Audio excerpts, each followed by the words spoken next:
I'm Ariane. And the day after my grandparents died, a lawyer told me I was their only heir, $26 million. That's when my parents said, "We raised you. That money is ours." And when I refused, they shut down my insurance, froze my bank account, and changed the locks on my apartment.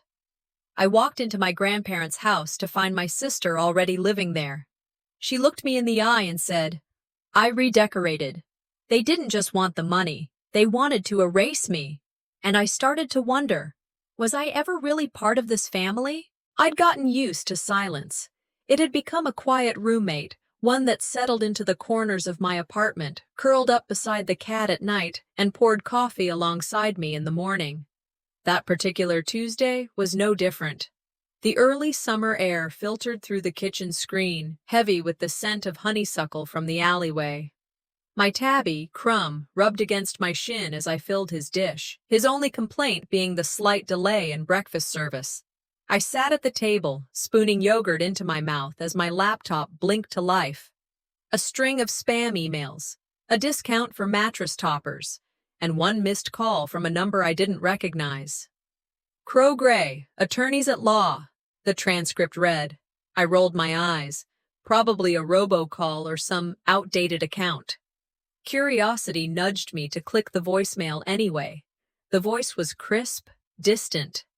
"Good morning. This is Carla from Crow Gray. We're contacting Ms. Ayala Embry regarding an urgent matter tied to the estate of Harold and Gwen Embry. Please call us back at your earliest convenience." I froze. My spoon clinked against the ceramic bowl. Hearing their names like that, formal, cold, scraped against my chest. Harold and Gwen were never just the estate. They were home, warmth, the only two people who ever asked how I really was and stuck around to hear the answer. They'd been gone for 2 months, a car crash, a drunk driver. I hadn't gone back to their house since the funeral. I'd stayed in my one-bedroom apartment, drowning in paperwork from my resignation at the school, clutching the quiet as if it would explain why the only people who truly loved me had vanished. I called the number back, left a message, booked an appointment for the following Thursday. And then I sat there, staring at the wall for 10 minutes, unsure why my palms wouldn't stop sweating. That evening, I did what I'd done every other Tuesday since I was 25. I drove to my parents' house for dinner.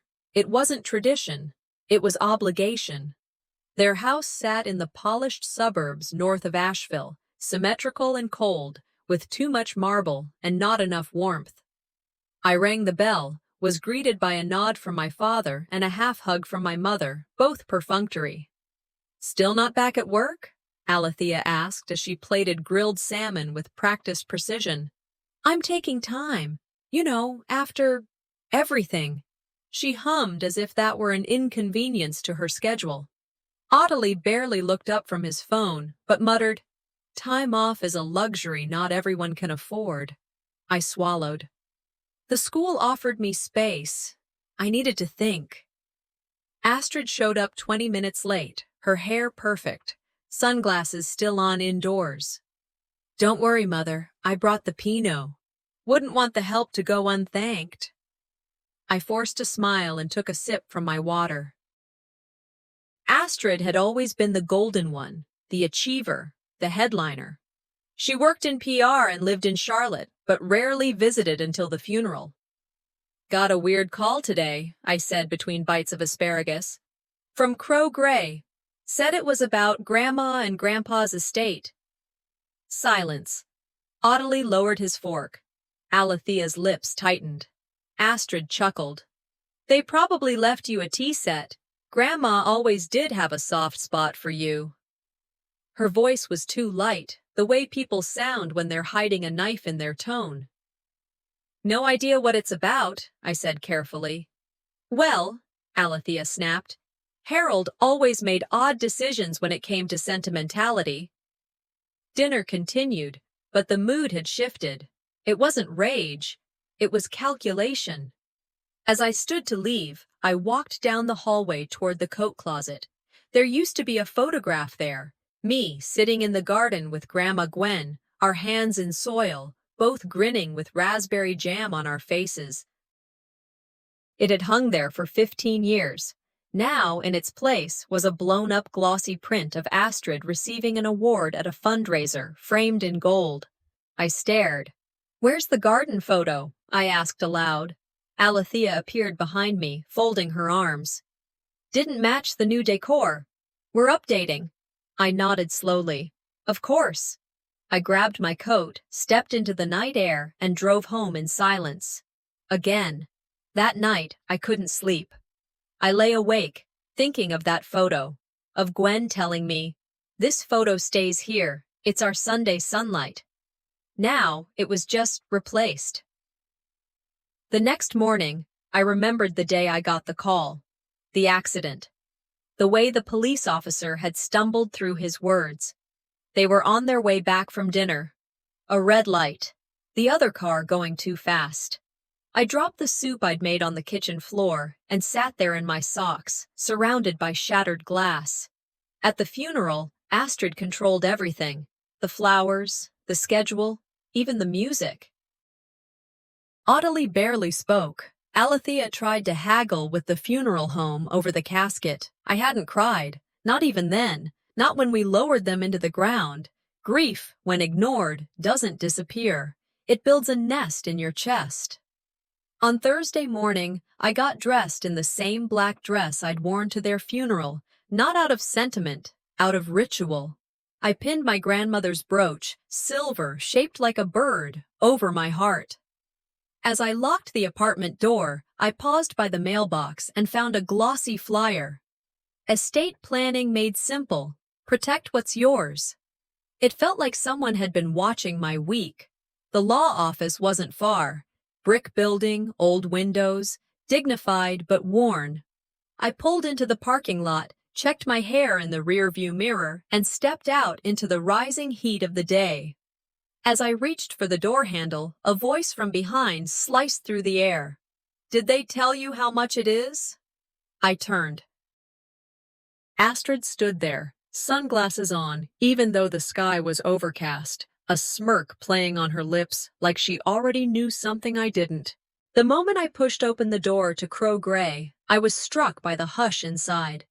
Everything smelled faintly of furniture polish and old books, dark-paneled walls, thick carpets, soft amber light, the kind of space that whispered, "Decisions here are final." "Ms. Embry?" The receptionist stood with a polite smile, not quite warm, but practiced. "We've been expecting you. Please head straight to the conference room. Everyone else has arrived." Everyone else. I walked down the corridor, my heels echoing on the wood. Through the frosted glass, I could already make out Astrid's silhouette, long legs crossed, back straight, probably calculating camera angles even when no one was filming. My mother's figure was unmistakable too, perched like a queen at the far end. My father, stone-faced, tapping his watch like time owed him something. No one looked up when I entered. The air shifted, tightened. I slipped into the only open seat, the one next to the empty chair marked Dimity Crow. No greetings, no eye contact, not even forced pleasantries. So this was how it was going to go. Dimity arrived with a soft knock, her presence steady and non-theatrical. She didn't waste time on small talk. Her briefcase clicked open, and within moments, she was reading legal formalities, pausing only to confirm names and understanding. No one responded, except me. Then came the words that would split everything wide open. The last will and testament of Harold Embry and Gwen Embry, updated and notarized 1 year ago, in the presence of 3 independent evaluators. All assets, investments, and real estate holdings, totaling approximately $26 million, are hereby bequeathed to their granddaughter, Ayala Grace Embry. No other heirs are named or provided for. The room fell into a cavernous silence. Ottilie's watch stopped ticking. Astrid's perfectly manicured nail tapped the table twice before stilling. Alethea dropped her gaze, then scoffed like someone had just read out the wrong grocery list. "She's not equipped for that responsibility," my mother snapped first. "We raised her. We supported her when she was living off ramen noodles and teacher paychecks. Impossible, my father muttered, his voice the first time I'd heard it directed at me in days. Astrid leaned forward, eyebrows raised. Is this some kind of joke? Grandma was practically senile by the end. I locked eyes with Dimity, who didn't flinch. The will is legal and binding, she said calmly, and supported by multiple independent medical evaluations of sound mind and capacity. Your mother was clear. Your father was meticulous. Audley stood, grabbing the document. I want to see the originals. This doesn't make sense. She's a child. No husband, no house, no business experience. She lives in a one-bedroom apartment with a cat. I stood too. She was their family, I said, trying to keep my voice even. She was present. She showed up. That's what made sense to them. My mother's eyes narrowed, voice sharpening. You had no children, no mortgage. We carried your weight for years. Now you repay us by taking everything? Everything? I stepped forward. I sat with Grandpa through every chemo session. I took Grandma to the store when no one else had the time. I was there every Sunday while you were at galas and spa weekends. Astrid smirked, her tone syrupy. Look at her, playing the martyr already. Dimity tapped the table. Let's bring it back to the facts. She pulled a remote from her folder and aimed it at the television on the far wall. The screen flickered to life. There they were. Harold and Gwen, sitting side by side at their dining table, dressed simply, smiling like they were about to offer cake, not legal testimony. If you're watching this, it means we've passed, Harold began, his voice steady. We wanted to make our intentions clear. Gwen leaned in. We love our family, but love is not the same as trust. Ayala has never asked for a thing, and yet she's given more than we can say. She's shown us respect, kindness, presence. Blood doesn't equal stewardship, Harold added. Character does. The video faded. Dimity closed the folder with precision. I believe that concludes our reading. Audley leaned over, fists on the table. We will challenge this, publicly. You think a school teacher's ready to handle a corporation, a property portfolio, millions in investments? Alethea stood slowly, gathering her purse. You've made a mess, darling, she said without looking at me. But remember who's cleaned up your life before. Astrid flicked her hair. Enjoy the inheritance. We'll see how long it takes before you drown in it. I didn't answer. I didn't flinch. Dimity handed me an envelope. Inside is the full document, copies for your reference, and the keys to the primary estate. If you need anything, my card's in there. I nodded, too stunned for gratitude. As I stepped outside, sunlight hit me harder than expected. The weight of the envelope felt like cement, the keys like shackles and freedom all at once. Grandpa used to say, character is what you do when no one's watching. Money just shows it to the world. Now the world was watching. My phone buzzed as I reached my car. A text from an unknown number. You made a huge mistake. You're out. I looked up. My car window had been smashed. The moment I stepped back into my apartment, everything felt smaller. Not because the space had changed, just me. The plastic sheet I'd taped over the shattered car window had held, but moisture from the overnight dew had crept in, dampening the driver's seat. I tossed my bag on the counter, pulled off my shoes, and stared at the mail scattered on the floor beneath the slot. Most of it was junk. A coupon flyer, a late notice from the electric company I'd already paid, and then one that made my breath catch. No return address, no stamp, just my name written in a stiff, looping script that I knew by heart. Inside was a photocopy, creased, partially torn, but unmistakable. A will. Not the one I'd just heard read aloud. This one was handwritten, dated almost 2 years ago, with Astrid Vale listed as the sole heir. My grandfather's signature sat at the bottom, familiar and deliberate. I could hear the way he said my name every time he signed birthday cards, the little curl at the end of the A in Ayala. A sticky note was attached. They changed it for a reason. I sat down, the envelope still in my lap. My apartment, with its second-hand bookshelf and overwatered succulents, felt like a waiting room. Everything was still, except my thoughts. I wasn't supposed to see this, but now I couldn't unsee it. They'd changed it. My grandparents had changed their minds about who deserved what, about who stood by them and who didn't. This wasn't about legal drama anymore. This was about legacy, about being seen for who I really was. I closed my eyes and found myself back in that garden behind their house, pulling weeds with my grandfather. He always worked silently at first, then he'd break the quiet with something like, "You know, people talk louder when they're lying." One summer, I helped him plant rosemary along the side fence. He'd handed me a trowel and said, "Good things take root slowly." At the time, I thought he was talking about plants. Now I wasn't so sure. My grandmother used to say, "Love is loyalty with legs. It shows up. It does the dishes. It asks how you really are." She said it once while we were cooking chili for the church fundraiser. I'd chopped onions while she stirred the pot and hummed an old hymn. They never flaunted what they had. Their wealth wasn't displayed in country clubs or designer labels. It was in the way they helped neighbors without being asked, or how they bought winter coats for the school kids who never said they were cold, but showed up with red ears and sleeves too short. They taught me about money too, but not in numbers, in choices. "You use it to build," Grandpa said, "not to dominate." That was the version of wealth I understood. Astrid, on the other hand, was a different story entirely. She'd always known how to dazzle a room. She wore ambition like perfume, applied just enough to linger after she left. I remember her skipping Grandma's birthday to attend a gala. When she did show up, she brought wine Grandma couldn't drink and complaints about a broken nail. Our parents couldn't have been prouder.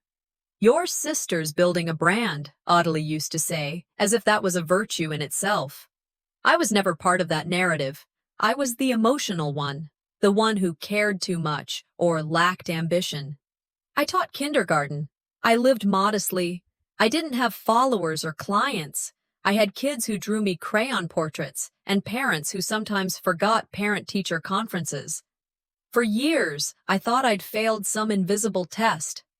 But now I held proof that at one point Astrid was the chosen one. That narrative had been real until it wasn't. And that mattered. There was a time when I would have crumbled at this, seeing that name on a will. I would have wondered if maybe I'd just been a convenient backup plan. But I remembered something else. A voicemail I'd saved out of habit, now gold. "We see you, Ayala. We always have. One day, you'll understand why that matters." My grandfather's voice. The words weren't flowery, but they had weight. That day had come. I pulled out a folder and began assembling what I had. The original will, the revised one, the letter, the voicemail, copies of the final document from Dimity. I labeled it, "If They Come After Me." Because they would. I could feel it in the tension from that conference room, in the silence of Astrid's retreating heels. I scanned every page, uploaded them to a cloud account, emailed copies to Eliza, an old colleague at the school who once said, "If you ever need a grown-up to have your back, I'm it." Then I opened my laptop and typed in a few search terms. It took 5 tries before I found what I was looking for. Astrid Vale, PR Director. Under review for ethics breach. A headline from 11 months ago, buried beneath a charity event recap. Of course they changed the will. It made sense now. They weren't naive. They weren't manipulated. They were watching, quietly, and they made a decision. So would I. That evening, I sat down with a glass of water and a checklist. Estate contestation laws in North Carolina. Timeline for filing disputes. What counted as legal interference. I didn't know yet if I'd fight fire with fire, but I'd be ready if they lit the match. Around 10:30 p.m., I finally turned off the desk lamp. The air was still. My cat had curled into his usual spot on the couch, unaware of the quiet war unfolding. Then the doorbell rang. I stood, slowly, cautious. It was late, and I wasn't expecting anyone. I peered through the peephole. Astrid. She was standing there, in a sleek black coat, holding a gift bag with a ribbon so large it bordered on parody. Her smile was pristine, warm, deceptive, like nothing had happened. Astrid's smile was so polished it reflected the hallway light. She held out the gift bag as if this were a birthday visit. I didn't invite her in, but she walked through the doorway like it belonged to her, placing the bag on my kitchen counter without waiting for a word. "I figured we could talk," she said, surveying the room like a realtor sizing up a listing. "Clear the air." The bag she brought was pretentious. Too much tissue paper, too many ribbons. Inside, I found a self-help book with the title Sharing Prosperity in gold embossed lettering. A passive-aggressive sermon disguised as generosity. "Coffee?" I asked, already knowing her answer. "Just water," she replied, scanning my bookshelf while I set the kettle. "Nice space. Cozy." Her voice dripped with judgment. "Not exactly 26 million cozy, but—" I kept my back to her, hands steady. "Is this you trying to be subtle?" Astrid laughed lightly. "Don't be dramatic. Look, I'm not here to fight. It's not about the money. It's about fairness, balance." I turned slowly. "Fairness?" She leaned against the counter, one manicured nail tapping the edge of my sink. "You keep the house. That makes sense. You were close to them. But the rest, cash, stocks, company shares, that's a conversation." My stomach tightened. This isn't a negotiation. "I'm trying to keep it from becoming a war," she said, eyes narrowing. "You really think you're equipped to manage all this? You teach kids how to color inside the lines. I build empires." "I don't remember seeing your empire at Sunday dinners," I said flatly. She pushed off the counter, her tone shifting. "Fine, be stubborn, but don't act surprised when the consequences land. You want to play hardball?" I smiled, cold and tired. "I'm not playing. This isn't a game to me." She left with one last look over her shoulder, the kind that carried warnings wrapped in faux concern. I didn't sleep that night. Something about her calm unnerved me. People only acted that gracious when they already had a knife behind their back. The next morning, I walked back to my apartment building from the grocery store, balancing 2 bags of essentials, still shaken from the encounter. When I reached my door, I tried my key. It didn't work. I tried again, and again. The lock had been changed. I stood there in the hallway, heart thudding, unable to process what I was looking at. My bag slipped from my hands, an apple rolled out across the floor. Footsteps echoed. My landlord appeared from the stairwell, avoiding eye contact. "Ms. Embry," he began with a rehearsed tone. "I'm sorry for the abruptness. You should have received notice. There's been a change in the ownership structure." "What?" He handed me a sealed envelope. "The unit was acquired through an LLC. We were instructed to terminate your lease. You have temporary access for 72 hours to collect your belongings." I opened the letter and scanned the signature line. Carvale Holdings, my father's firm. I wanted to scream. Instead, I laughed. A bitter, exhausted kind of laugh. Then I sank down onto the stairwell landing, groceries spilled around me, my independence dissected on a corporate letterhead. When someone shows you who they are, believe them the first time. That quote from Maya Angelou clanged in my mind like a bell I hadn't wanted to hear. They hadn't changed. They were just waiting for the right moment to remind me who held the keys. Back inside, Once I'd paid a locksmith from my emergency fund to regain entry, I found another letter waiting on the kitchen counter. Temporary occupancy granted. Vacate in 72 hours. No warning, no phone call. Just a form slipped into my home like it had the right to be there.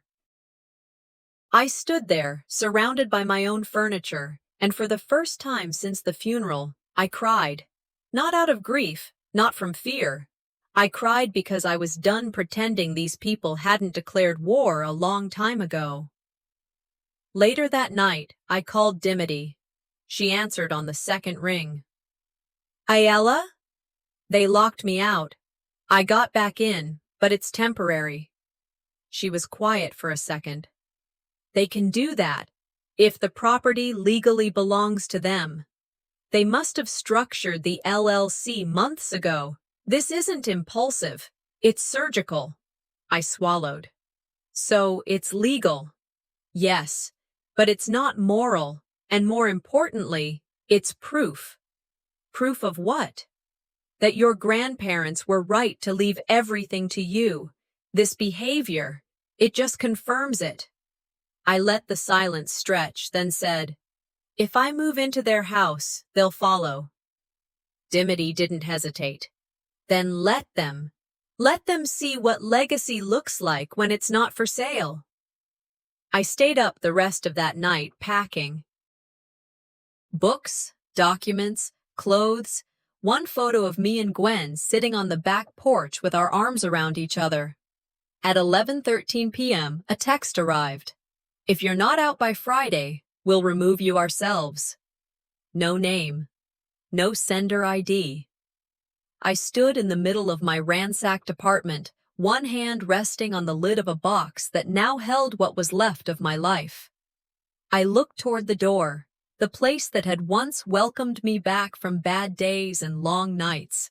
It didn't feel like home anymore. Time to go home, I whispered to myself. The keys felt heavier than they should have, not just in weight, but in meaning. 2 duffel bags in the trunk, my life compacted into canvas and zippers, and me, standing on the porch of my grandparents' house, trying to breathe like I belonged here. I stepped inside. The scent of lemon polish still lingered. The furniture sat undisturbed, as though Gwen might appear from the kitchen at any moment, humming and wiping her hands on a dish towel.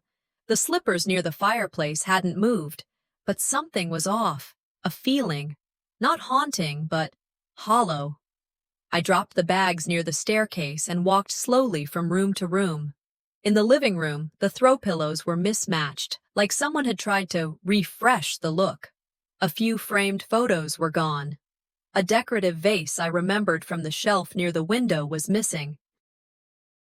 In the kitchen, the silver spoon rest was replaced with one that said, "Good vibes only." It was the kind of thing Astrid would buy from a lifestyle boutique after a mimosa-fueled brunch. I opened the fridge out of instinct, but it was empty except for a bottle of overpriced mineral water. A voice called from the neighbor's yard. I looked up through the window. "Thought your sister already moved in," the woman said, holding a garden trowel. "Saw her car here last week." I nodded, not trusting my voice, and gave a tight smile. I hadn't even unpacked yet. Upstairs, I walked cautiously down the hallway, past the office, past the guest room. The door to the bedroom at the end of the hall was ajar. I pushed it open. There she was, Astrid, lying on the guest bed, scrolling her phone, legs crossed at the ankle, her posture as natural as if this were her weekend home. "Oh," she said, glancing up. "Didn't expect you so soon. I was going to call." I didn't move. "What are you doing here?" She gestured vaguely at the bedding. "I redecorated. Hope you don't mind. The floral set felt too dated." "You have no legal right to be here," I said, my voice tight. She sat up. "Look, we both lost them. Don't turn this into a battle. We're still family. You made it a battle the minute you broke into the only place I had left to feel safe." Astrid stood. Her tone shifted. "You really want to go to war with your own family?" I didn't flinch. "I'm not interested in war. I'm just done losing." She looked at me for a beat, then grabbed her bag from the chair. As she passed, she paused. "You're not as innocent as you pretend to be, Ayala. Don't fool yourself into thinking this makes you better." She left without slamming the door, but her absence was louder than any noise. Later that afternoon, I started clearing out the office. Grandpa's reading chair still faced the window, though the cushion had been replaced with something newer. Probably Astrid again. In the closet, behind a box of old files, I found it. A cardboard box with hand-drawn sunflowers on the lid. My name written in blocky, 10-year-old handwriting. Inside were pieces of my life, clippings from school plays, pictures of me with Gwen at the community center, birthday cards, a handwritten story I once gave Grandpa titled, "Why Grown-Ups Don't Cry." My breath caught in my chest. Then the smell hit me. Bleach. The photos were damp, the ink bleeding. The story pages stuck together, warped. Someone had tried to destroy this. Quietly, cruelly. In the laundry room, I found the trash bag. The box had been shoved inside, likely while I was still unpacking the day before. A fast job, but not fast enough. I sat on the floor, cradling what was left of it in my lap. Gwen once said, "This box will hold pieces of you I never want to lose." That's exactly what Astrid had tried to erase. I didn't cry this time. I walked outside with the box, past the rosemary bush Grandpa and I planted together, dug a small hole, and buried what was left. "You took everything else," I whispered. "But not that." By dusk, I had the locksmith on site. New locks on every door, deadbolts included. The front, back, garage, and side gates. I watched the last key get handed to me and thought, people treat you how you allow them to. That ends today. The next morning, I wrote the letter. It was short, clear. No more access to the property. All communication must go through legal counsel. Any further intrusion would be met with legal retaliation. I emailed it to Dimity, printed copies, mailed one to each of them, Audalie, Alethea, and Astrid. Then I posted the final copy in a plastic sleeve, taped dead center on the front door. It felt like drawing a line in the dirt, not to keep them out, but to remind myself not to let them back in without consequences. At sunrise, I stood on the porch with my coffee, for once not checking my phone. That peace didn't last. The gate creaked. I walked out. A small brown package sat on the welcome mat. No address, no handwriting. Inside was a photo. Me, between Grandpa and Gwen, their arms around me, smiles so full they almost hurt to look at. It had been ripped clean down the middle, separating me from both of them. I sat on the porch, the morning light crawling across the deck like it was afraid of me. In my hand, the torn photo still trembled between my fingers. I had slept with it on the nightstand, not because it comforted me, but because I needed to see it first thing, needed the reminder that they'd drawn a line I couldn't ignore anymore. There was no note this time, just silence and that clean rip down the middle, my face on one side, my grandparents on the other. A message louder than words. I flipped the photo over and wrote on the back, careful and small. "You didn't break me. You confirmed me." It felt like the kind of statement they never expected I'd have the strength to write. I stood up, went inside, and walked directly to the storage closet, one I hadn't opened since the move. Grandpa had always kept it locked behind stacked chairs and paint cans, like whatever was inside didn't belong in easy reach. After 10 minutes of dragging and shifting, I found the small steel box bolted to the back wall. The combination came to me before I even realized I'd remembered it. His birthday. Inside were folders, flash drives, and 3 boxes labeled in his neat print. Legal backup. Family trust. I carried them to the dining table and opened the first one. Old tax documents, property titles, meeting transcripts from Embry Logistics. The second box held a black camcorder, the kind with actual tapes. One tape had a label across the top in Grandma's handwriting. Play this only if they come for her. My hands shook as I loaded it into the machine and connected it to the living room TV. The screen blinked blue. Then the footage flickered to life. They sat at the kitchen table, side by side, their hands intertwined. Harold cleared his throat first. If this is being watched, then the noise got louder than the love. Gwen smiled at him, then leaned forward. This is for Ayala. And anyone else who needs to understand what we chose and why. They spoke simply, without drama, without bitterness. They spoke about how Astrid had distanced herself for years, that Ottilie tried to strong-arm his way into company decisions without ever earning the seat, that Alethea made more time for luncheons and image than for people. They didn't accuse, they stated. Harold looked directly into the camera at the end. This house is built on truth. Keep it standing, Ayala. I paused the video. The screen froze on their faces. I sat there with a notepad and wrote down everything. Quotes, dates, my observations, every sentence that could become a shield later. Then I searched the camcorder bag. At the bottom, folded and sealed in a plastic envelope, was a letter. The edges were water-damaged, the ink smudged, but the handwriting was unmistakable. It was Grandpa's. Ayala, if you ever doubt, remember this. Don't let noise scare you. Truth is usually the quietest thing in the room. I read it again, and again, and then I knew. They hadn't just left me a house or a will. They'd left me their voice, their backup, their faith in my spine. I copied the video onto every device I had, USB, cloud storage, external drives. Then I picked up the phone and called Dimity. She answered with a sharpness I hadn't heard before. Is everything okay? I found something. A video. When I told her what it contained, she exhaled. Send me everything. We'll include it in the preemptive defense. I want to be ahead of them, I said. They won't expect this. We set up a plan. Legal filings, secure documentation, timelines. After the call, I sat on the edge of the bed and stared at my laptop screen. I remembered the woman I'd met at a school career day 2 years back. She'd told my students she was a documentary producer. Afterward, she'd pulled me aside.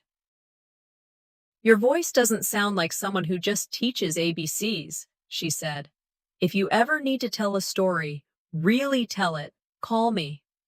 That day, I wrote her name on a sticky note and forgot about it. Now I found it again and sent her a message. Just a few lines, no drama, just facts. Then I recorded a short video of myself, summarizing everything so far. I didn't post it, but I kept it, just in case the day came when silence needed a megaphone. At sunset, I walked the property barefoot, letting the dew soak into my skin. I stepped over stones we'd laid together, past the old swing, to the rosemary bush. I knelt beside it and placed my hand on the earth above the box I'd buried days ago. I'm not just protecting a house, I whispered. I'm protecting a promise. In that moment, I could see the little girl I used to be, running through sprinklers while Grandpa barbecued and Gwen yelled about tracking mud into her clean floors. They may fight me over deeds and documents, but they will never get what lives in these walls. The night was quiet, too quiet. I returned inside, turned off the porch light, and began locking windows. That's when I heard it. The garden gate, not slammed, eased open. I crept to the back door and stood just behind the curtain. Footsteps, then a voice. She's hiding something, and I'm going to find it. Ottilie. He didn't know the camera I'd installed above the door was rolling. I woke up to the shrill chime of my phone vibrating against the nightstand. 7 missed calls, then 9. Then it kept climbing. I sat up, disoriented, blinking at the sunlight pouring through the curtains. My lock screen filled with notifications, texts, voicemail transcriptions, subject lines like, "Urgent, please respond. We're following up. Ayala, is this true?" What the hell was going on? I opened my laptop, and there it was, front page of a popular local blog, already reposted by 3 major outlets. Granddaughter accused of coercing elderly couple for $26 million inheritance. They had used my driver's license photo, not even a professional headshot. The lighting was harsh, my eyes half blinking. A mugshot in disguise. The article quoted anonymous family sources claiming I had taken advantage of my grandparents during a noted period of mental decline, isolating them from the rest of the family, manipulating their emotions to redirect their estate. Astrid had given a statement. Alethea had given an interview. I slammed the laptop shut. They couldn't win quietly, so they chose the loudest lie they could manufacture. And they chose to yell it from every rooftop, hoping the echo would become truth. My phone buzzed again. A voicemail from someone I hadn't spoken to in years. "Hey, I saw the news. Don't know what's true or not, but maybe it's best to lay low right now." Lay low. I walked to the front porch, my gate, spray-painted in red. Thief. Inside my mailbox were 3 envelopes with no stamps, all of them scrawled with slurs. One contained a printout of the article with "Gold Digger" underlined. My inbox was flooded. Even my old school sent an email. "We've been contacted by several outlets. We are currently reviewing your role and visibility in past programs. Lunch plans with Julie, canceled. Maybe we wait till things blow over," she texted. When lies travel faster than truth, you fight by standing still long enough to be seen. I began documenting everything, screenshots, letters, voicemails. I didn't respond. I didn't defend myself publicly. Not yet. Truth needs time to breathe before it walks into a storm. By evening, Dimity and Aluned came over. We sat at the kitchen table, just like my grandparents used to, except instead of cookies and tea, we had legal pads, highlighters, and 3 laptops open. "They're going scorched earth," Aluned muttered, scrolling through her tablet. "If we don't hit back, this narrative will calcify." Dimity nodded. "We need to file a protective legal affidavit to reinforce your standing. Then cease and desist notices to the worst publications." They accused me of manipulating 2 people who were more lucid than half the people in that family combined, I said. "They think if they burn everything down, I'll walk away." Alund looked up. "Are you?" "No," I replied. "But I won't fight like them. I want them to know. If they want war, it'll be on record, and I won't miss." The room fell quiet. Then Dimity clicked her pen and started drafting the affidavit. 2 nights later, I received an encrypted email. Subject line: "It's time they were exposed." I almost didn't open it, but curiosity won. Inside was a message from someone I never expected. Valmai Shore, my mother's longtime friend and charity committee partner. The same woman who once gave me a hideous sweater for Christmas and always called me sweetheart like it was a diagnosis. "I can't stay silent anymore," the email began. Attached were voice memos, 3 of them. In one, Alethea's voice came through, low and deliberate. "We'll make her look unstable. Poor thing was always too sensitive. That's how we get control back." In another, Astrid scoffed. "Nobody's going to believe the kindergarten teacher over us. We're the brand." I sat there in silence, not shaking, not weeping, just still. Then I opened my email to Dimity and forwarded everything with one line. Truth just got louder.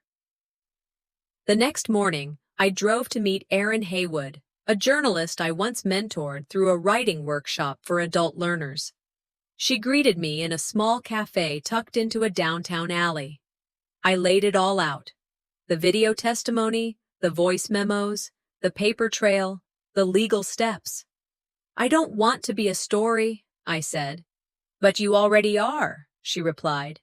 The question is, do you want to write it or let them? She titled the piece, The Battle for Truth, How a Family Turned Against Its Own. It went live the next morning at 7:12 a.m. Within an hour, local forums erupted. Comments split down the middle. Some still called me a liar. Others began sharing stories of their own families. Inheritance wars, disinheritance, emotional abuse. Then, at 8:03 a.m., Astrid posted a photo of herself holding a latte, sunglasses on, captioned, "Some people forget where the bodies are buried." I stared at my phone. She wasn't bluffing. The kitchen table had become my war desk. Papers spread like battle maps, folders stacked like sandbags, and my coffee, strong, black, sat cooling beside a yellow legal pad scribbled with dates and damage control strategies. It was early. The birds outside didn't dare sing, as if they sensed the storm gathering inside this house. I hadn't slept more than 3 hours, not since the article dropped, not since the threats started stacking like unpaid bills. The expose about my family had shaken them, sure, but it had also lit a fuse. Retaliation wasn't just likely, it was guaranteed. Dimity arrived first, crisp blazer over jeans, laptop bag in hand, no need for small talk. Elund followed, already dialing up court procedures on her phone. We didn't greet each other with pleasantries, just nods. We all knew what this was. I've already drafted cease and desists for the top 3 outlets, Elund said, sliding me copies. One of them ran with Astrid's quotes unverified. The others just piggybacked. Dimity opened her laptop. We need a digital affidavit, something that states your intent, your role, your timeline. If they keep pushing the coercion narrative, we hit them with facts, not emotion. I nodded, thumbing through the forms, then looked up. They've cornered me. I'll meet them with a mirror. Right then, my phone buzzed. Astrid was live. Elund's eyes narrowed. Don't engage, just observe. I opened the laptop. There she was, hair swept back, soft lighting, a backdrop of cream drapes, and a strategically placed photo of our grandparents on the shelf behind her. Her voice cracked on cue. I lost them twice, she said. Once when they passed, and once when she turned them against us. She, of course, was me. She isolated them, Astrid continued. Controlled what they read, who they spoke to, even their access to the family. By the time we realized what was happening, it was too late. On screen, Alethea entered the frame, all pearls and grace. It's been devastating, she said, her hand resting over her heart like she was waiting for an Emmy. Ottilie didn't speak, just stood in the corner, arms folded, nodding like some elder statesman issuing silent judgment. Then came the slides, screenshots, emails cropped out of context, text threads that looked damning if you didn't know the rest. They even played audio clips of my grandparents sounding tired, spliced to suggest confusion. It's theater, I whispered, still watching. And I'm the villain they wrote in. The live stream ended with a soft fade to black and a link to a donation fund for legal costs. The nerve. The backlash reignited within minutes. Comments flooded every platform. Snake in sheep's clothing. She conned old people for a payout. She should be in jail. Our foundation's website crashed. Donations froze. Someone called the main line and left a message. Enjoy the money while it lasts, fraud. I stared at the screen, numb. Then another voicemail, a parent from my old school. My kids used to adore you. We trusted you. I closed the laptop. Defense wasn't enough. It was time to go on offense. I want it filed, I told Elund. Name all 3. Astrid, Alethea, Ottilie. Civil defamation. Include the voice memos, The video, everything. Dimity leaned back, studying me. You sure you want to go nuclear? They already set the fire, I said. I'm just putting it in writing. Within the hour, the suit was filed. We issued an official public statement. Character isn't inherited, it's chosen, and mine doesn't live on live streams. We sent it to every media outlet that aired Astrid's video. Attached were the notarized will, the full video testimony from my grandparents, and a legal notice outlining our next steps. That evening, I walked alone. Past the bakery my grandma loved. Past the bookstore where Grandpa used to order hardcovers months in advance. Past the little school where I used to volunteer during the summers. I ended up in front of the house again. Home. Or at least, what I was fighting for. I pulled out the old family album and flipped to the Rosemary page. There I was, maybe 6, hands covered in dirt, proudly holding a plastic trowel. Grandpa was crouched beside me, beaming. On the back of the photo, written in neat cursive, "She grows what matters." I closed the book and whispered to myself, so now I'll plant the truth. Just past midnight, there was a knock on the door. I hesitated, heart thudding, no voice, no shadow, just a manila envelope on the welcome mat. Inside, a court summons. They'd filed for emergency injunction against the will. The envelope was still on the table when I sat down that morning. I'd already read the court summons 3 times, but it didn't sting any less. Emergency injunction to freeze estate distribution, filed by my parents and Astrid. They wanted everything paused, everything questioned, as if the truth could be delayed by paperwork. Alund and Dimity met me later that day in the back room of a local law office they rented for private prep sessions. No windows, just us, the facts, and the countdown. 72 hours until the hearing. They're pushing the coercion narrative hard, Alund said, sliding a folder across to me. Mental manipulation, dependency grooming, alleged emotional pressure. They're throwing every textbook term at the wall to see what sticks. I flipped through pages of accusations. Their side painted me like some shadowy puppeteer, pulling strings from behind nursing home curtains. I closed the file. This isn't about money anymore. It never was, Dimity said. It's about power, image, who gets to say what happened. Local headlines already had their spin. Family fortune freeze, legal war over $26 million escalates. A grainy photo of me, head turned mid-blink, ran beside a perfect headshot of Astrid looking compassionate. We prepped for 2 days straight. Arguments, timelines, evidence. Alund listed the pillars of our defense on a whiteboard.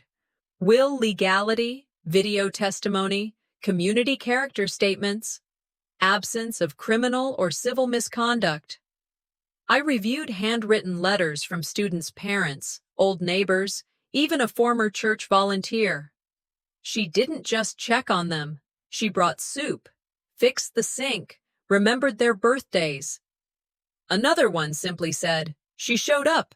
The rest of them didn't even wave. One memory stuck hard. My grandparents, at the kitchen table, calmly going over their revised will with notary and lawyer present. No confusion, no rush. Just resolve. When the court day arrived, the room was packed, not large, just enough for 2 rows of seating behind each counsel table, but stuffed with reporters, community members, and distant cousins who hadn't shown their faces in years. I walked in through a side door. Alund carried the legal boxes. Dimity held a copy of the video testimony. I carried nothing but the weight of what had been taken and twisted. The judge entered, and the room settled. Alethea testified first. She wore a tailored navy dress and the air of righteous indignation. Ayala has always been emotionally fragile, she said, as if diagnosing me. We worried, of course. She was so easily influenced. It made her vulnerable to outside manipulation. I bit the inside of my cheek. Then Astrid took the stand. "I never wanted the money," she began, her voice trembling on cue. "I just want what's best for my niece. I want her raised in an environment that honors our grandparents' true values." Niece. I blinked. My throat went dry. I didn't know her daughter was part of this at all. Gasps murmured through the courtroom. Even Dimity looked surprised. Astrid's voice dropped. "We're not trying to punish Ayala. We're trying to protect the legacy from being misrepresented." And just like that, the narrative shifted again. Then the bomb dropped. The opposing counsel requested to enter a document into evidence, a letter from Child Protective Services. It detailed a report filed against Astrid 3 weeks earlier. Accusations of negligence, emotional instability, volatile household behavior. I watched Astrid's face drain of color. The judge raised an eyebrow. "This is the guardian advocating for family values?" Astrid stammered. "This is slander, fabricated retaliation." But the letter had an official seal, timestamp, caseworker verification. The judge leaned forward. "Custody of the minor has been temporarily transferred to foster care pending investigation." "Let the record show that." I couldn't breathe. "You dragged me through hell for this?" I whispered, mostly to myself, but the words echoed. No one responded. After the hearing adjourned, I stepped outside to a blast of camera flashes and a sea of murmurs. I kept my head high, eyes forward. My phone buzzed again, this time from the foundation I'd applied to volunteer with 2 months ago. "Miss Embry, we regret to inform you." They couldn't risk being associated with a figure embroiled in a legal scandal, they said. It was standard protocol, they said. I thanked them, told them I understood, but it still felt like a bruise. I walked past the crowd, past the curious eyes and quiet judgments. One voice carried above the rest, someone whispering, "That's her." The quiet one who fought back. The price of dignity is steep, but it's the only thing that buys you peace. That night, I sat on the couch, lights low, Crumb curled beside me. Then came the email. Anonymous. Subject line: "You need to see who signed the first draft of the inheritance paperwork." I opened the attachment. It was an early draft of the estate documents. Months before the final will, Audley's signature sat at the bottom. The ink on the document had barely dried when I printed it. Audley's name sat proudly on the bottom of a draft version of the inheritance paperwork, dated months before my grandparents signed the final will, months before the video, the notarization, and every final step they took to solidify their decision. I brought it straight to Dimity's office. She didn't blink as she read through the document, flipping each page with clinical precision. "This wasn't just a backup plan," she murmured. "This was a takeover." He was laying legal groundwork to get in front of them, to make it look like a family decision. "So this goes beyond just contesting the will," I said. "It's attempted fraud." She nodded. "We'll trace the origin. If he tried to file this anywhere, even informally, it'll leave a footprint." I left her office with a folder under my arm and one thought spinning in my head. They weren't just trying to take what was mine. They were preparing to erase me from the narrative completely. 2 days later, I stood in line at the pharmacy. I'd felt the migraine building since the morning, the familiar pulse behind my left eye, the throb in my neck. I reached the counter and handed over my prescription card. The pharmacist typed, paused, typed again. "I'm sorry," she said, her tone apologetic. "Your insurance is showing inactive. It was terminated last week." "That's not possible," I said, trying to keep my voice calm. "It's a family plan, Blue Edge Health." She tilted the screen toward me. "It's flagged, canceled from the primary holder." That primary holder was Alethea. I stepped outside, dialed the insurance company, and waited 23 minutes on hold only to be told the same thing. The plan had been ended. No explanation. Just a quiet, bureaucratic disappearance of my access to care. When I got home, my checking account was locked. A message on my app read, "Account activity restricted due to pending legal inquiry." I sat down on the kitchen floor, staring at the phone in my hand. My rent, my utilities, everything I needed to survive, frozen. "If they can't destroy your truth," I whispered, "they'll try to make your survival impossible." I called Alund. I didn't wait for her to ask how I was. "They've cut my insurance, locked my bank account. What's next? Shutting off my electricity?" "Don't panic," she said. "We'll file for emergency independent coverage today. You need to set up a new account under your name, tied to your estate, not your family. I'll walk you through it." I feel like I'm playing chess against people who never follow the rules. "Then it's time you stop playing by theirs," she replied. We spent the next 3 hours untangling my accounts, applying for coverage, contacting vendors, and transferring what little I had left to a new entity registered under the Harold Gwen Embry Estate Trust. At the end of it, I sat back and breathed for the first time all day. "I need help," I told her quietly. "I know," she said, "but I'm not asking to be saved. I'm asking to fight smarter." That evening, I drafted an email to the editor of a local publication that had parroted the smear campaign word for word without fact-checking. I didn't rant. I didn't plead. I sent over the court rulings, the notarized will, the video, and a calm, direct note requesting a formal retraction and public correction. They replied the next day.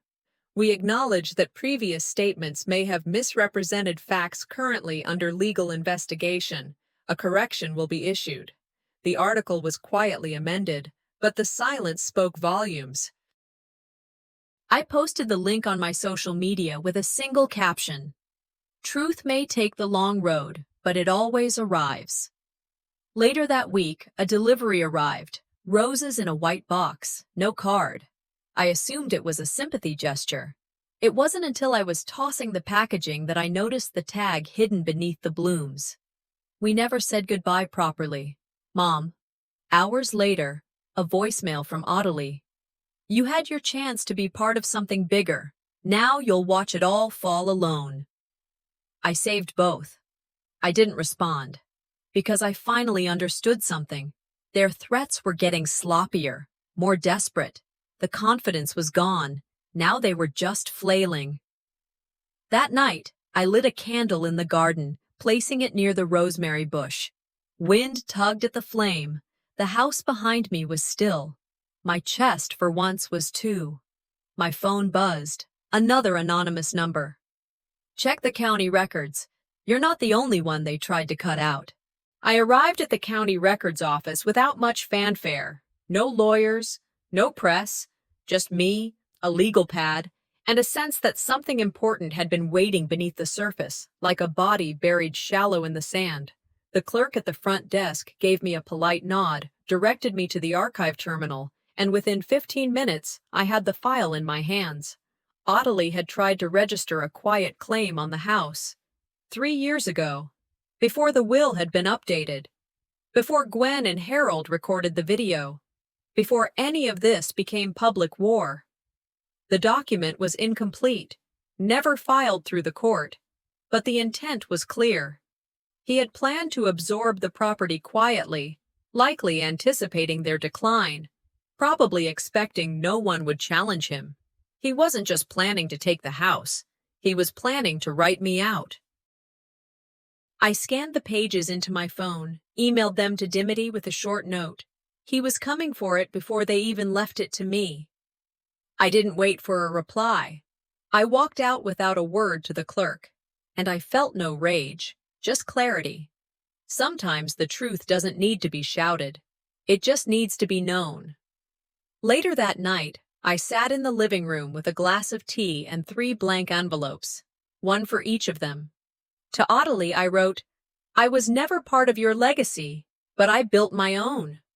To Alethea, I needed a mother. You needed a mirror. To Astrid, I hope your daughter becomes everything you weren't brave enough to be. I sealed them but never addressed them. I carried them out to the fire pit my grandparents had built with their own hands, stones from the creek behind their property, ash that had once cooked Thanksgiving turkeys and marshmallows. I lit the letters one by one, watched them curl, smoke, vanish. Closure isn't something others give you. It's something you choose to live without. The next morning, I drove to the cemetery with a sprig of rosemary in one hand and a USB drive in the other. I placed them both at the base of the shared headstone and sat cross-legged on the grass like I used to during our Sunday picnics. I did everything I could, I said aloud. I fought for what you left me, and I protected it the way you asked. I lost a few things along the way, some people, some illusions, but I kept the promise. I stayed a while, just letting the breeze speak for them. And when I left, I didn't look back. I opened every window in the house when I returned, let the light in, rearranged the furniture, repainted the kitchen. I unpacked boxes I hadn't touched since I moved in, Gwen's recipe cards, Grandpa's worn leather chair, the book of Irish proverbs she kept by the nightstand. For the first time, this house didn't feel like something I inherited. It felt like something I owned. That same week, I called a local nonprofit that ran adult literacy programs and offered to teach creative writing workshops again. They were thrilled. When they asked what name to put on the promotional materials, I told them simply, just Ayala. The rest is no longer relevant. The next evening, as I was cleaning the porch, I saw an email come in. Subject: For what it's worth. From Astrid.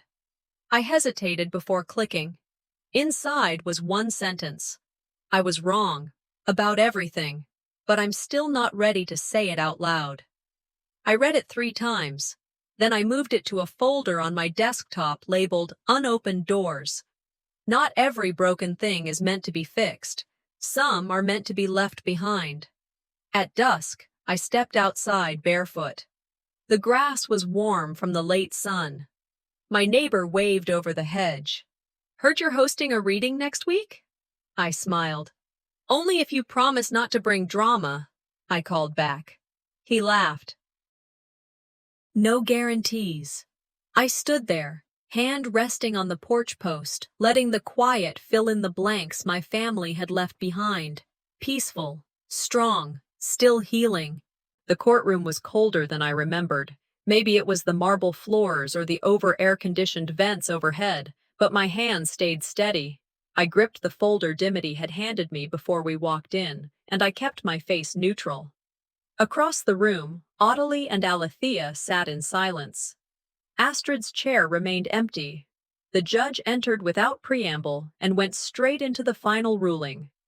After thorough review of the evidence, including video testimony, notarized documentation, and all materials submitted to this court upholds the validity of the last will and testament of Harold and Gwen Embry.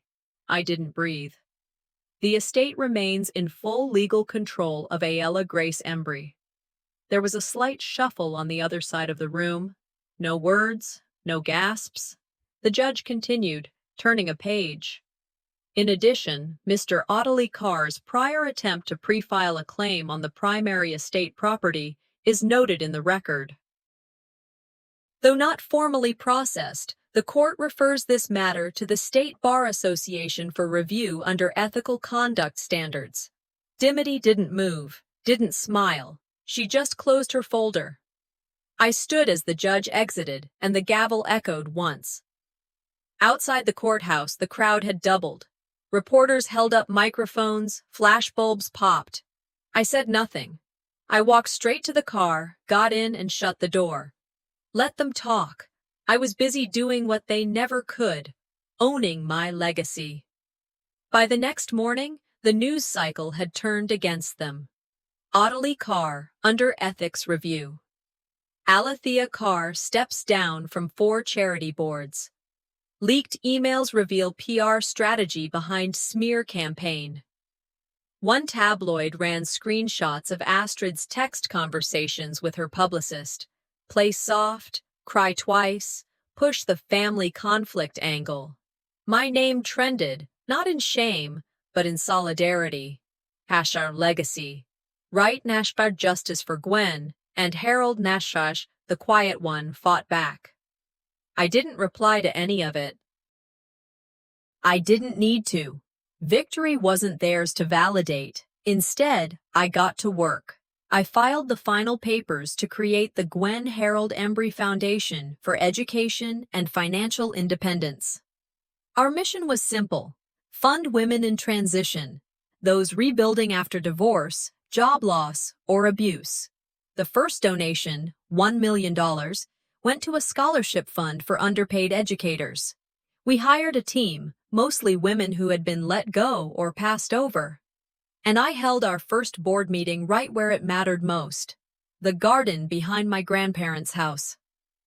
This isn't revenge, I told them, standing beneath the same oak tree where Grandpa once tied a tire swing. It's redirection. They tried to take it. I built something bigger. A week later, I got a message from Astrid. Coffee?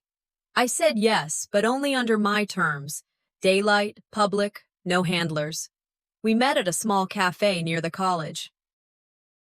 She looked like a shadow of the woman she'd once portrayed. No lipstick, no press, just tired eyes and a paper cup between her hands. I lost everything, she said, her voice small, trying to prove I deserved what they gave you freely. I didn't flinch. They didn't give it to me, I said. I lived it, I earned it, and I won't apologize for that anymore. She looked up, searching for something. Can we? No, I said gently. She nodded, not with anger, but something close to acceptance. Maybe regret. I left first, not out of spite, but because silence was the cleanest answer I had left. That afternoon, I opened the front door of the house and knew exactly what I needed to do. I didn't want a museum. I wanted a space that breathed, so I stripped the wallpaper from the dining room, painted the living room pale yellow, kept the kitchen table exactly as it was. Gwen's handwriting still marked a note card stuck to the side of the fridge. Lemon bars for Clara next door. Every first Saturday of the month, I opened the house to the community. Free writing workshops, open mic poetry readings, healing circles. Neighbors started leaving notes in my mailbox. You're doing them proud. Thank you for making this place feel like theirs again. I started teaching part-time again, not because I needed the income, but because I missed watching someone light up when they finally got a sentence just right. At dusk one evening, I walked barefoot through the garden and placed a brass plaque by the gate. It read, "Built from love, protected with fire, inherited by choice." I stood back and let the wind pass through the rosemary, the same bush Grandpa and I planted decades ago. No longer a story about what was taken from me, but what I chose to become.